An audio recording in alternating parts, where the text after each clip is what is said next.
आज big stocks की कड़ी में कौन कौन से? एक तो मैंने आपको हिंट दे ही दिया, पीएनबी मेरे ख्याल से आज का शायद स्टॉक ऑफ द डे हो सकता है। कल मार्केट आज में नंबर्स आ गए थे पीएनबी के वैसे, लेकिन पीएनबी की कॉन कॉल बहुत शानदार थी। मैं समझ नहीं पा रहा ये किया कैसे उन्होंने। FY25 में ग्रॉस एनपीए गाइडेंस 4% से घटाकर 3.5 to 3.75% किया। क्रेडिट कॉस्ट गाइडेंस 0.5% से घटाकर 0.25 to 0.3% किया। और FY25 के लिए net interest margin guidance maintain रखा 2.9 to 3% पर। जेफरीज ने प्राइस टारगेट रेज किया यहाँ पर 135 से लेकर आए हैं 150 पर। ये मेरा स्टॉक ऑफ द डे है। एक ही दिक्कत है, बैन में आ गया कल। मतलब इसकी पोजीशनिंग बहुत ख़राब है। देखिए 3 महीने में स्टॉक क्या पिटा है, 22% के करीब पिटा है। आपको याद होगा जब इन्होंने QIP रेस किया था तब मैंने एक नेगेटिव व्यू दिया था। एक कॉन्ट्रा व्यू था वो कि नहीं, QIP में बैंक का QIP रेस करने का कोई मतलब नहीं है। वहाँ से स्टॉक अब काफ़ी करेक्ट हो चुका है। आई थिंक सब इन्वेस्टर जो सब ट्रेडर्स थे सबका स्टॉप लॉस लग चुका है। सब वीक हैंड सिस्टम से बाहर हैं इस समय। मुझे लग रहा है स्टॉक में आज रैली आ सकती है, लेकिन अगर आपको करना है तो आप कैश में चेज कर पाएंगे, ऑब्वियसली FNO में कर नहीं पाएंगे। ठीक है, दूसरा बिग स्टॉक मेरा आज का है फेडरल बैंक।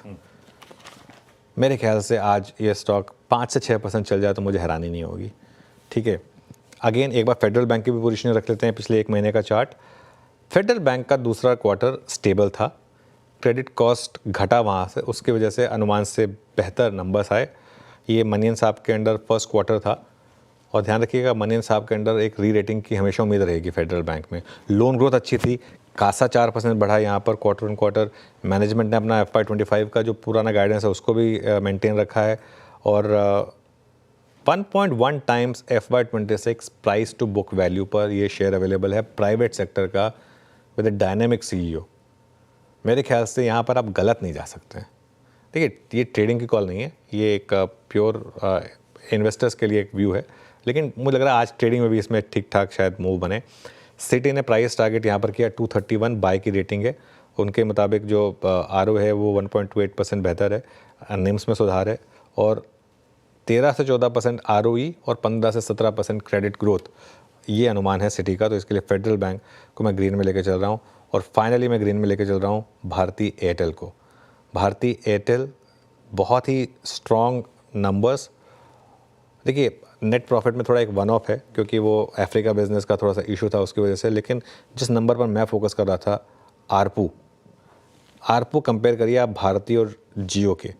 भारती का आरपू आया है 233 रुपये का, जियो का IPO है 195 रुपये का। 10.4% भारती के आरपू में उछाल है क्वार्टर ऑन क्वार्टर, जियो में 7.4% है। और सब्सक्राइबर लॉस भी भारती का कम है वर्सेस जियो। भारती ने 29 लाख सब्सक्राइबर लूज़ किए, जियो ने करीब करीब 1 करोड़ सब्सक्राइबर लूज़ किए। तो उस हिसाब से जियो के मुकाबले भारती के नंबर्स बेटर हैं। और इस वजह से मुझे लग रहा है भारती भी करेक्ट हो चुका है अपने हाई से। और ये एक ऐसा स्टॉक है आशीष जो आई थिंक पिछले 2 साल का इसका चार्ट देख लीजिए आप, हर बार ये स्टॉक रैली दिखाता है, ऑल टाइम हाई हिट करता है, करेक्ट होता है, 20 से 50 डेमा के बीच में आता है और वहाँ से फिर एक बड़ी रैली दिखाता है। तो भारती एयरटेल का ये चार्ट देखिए आपके स्क्रीन पर, आई थिंक बहुत ही शानदार चार्ट है ये। तो ये मेरे ख्याल से इसका हाई कितना था, 1779 ना। आई थिंक धीरे धीरे उसकी तरफ बढ़ेगा ये शेयर। तो ये आज का तीसरा बिग स्टॉक हो गया। बाकी नंबर्स बहुत थे तो वो जब हश्ता बात करेंगे तब हम डिस्कस करेंगे, लेकिन बिग स्टॉक्स में मैंने ये 3 रखे हैं। भारती एयरटेल, साथ में भारती हेक्साकॉम, क्या आरपू भी, खैर आएंगे डिस्कशन में, सब आएंगे। रखिए रडार पे आज के 3 बिग स्टॉक्स। PNB अपनी कॉन्फ्रेंस कॉल, वो कमेंट्री के चलते शायद हो सकता है आज का stock of the day. Federal bank और भारती एयरटेल, इनके भी नतीजों के दम पर हरे में ये काउंटर। ये देखिए कैसे धीरे धीरे इंडिया का परफॉर्मेंस शुरुआत में लड़खड़ाने के बाद अब इंप्रूव हो रहा है, ऐसा लग रहा है। भाई साहब पटरी पे आ रही हैं चीजें। चलिए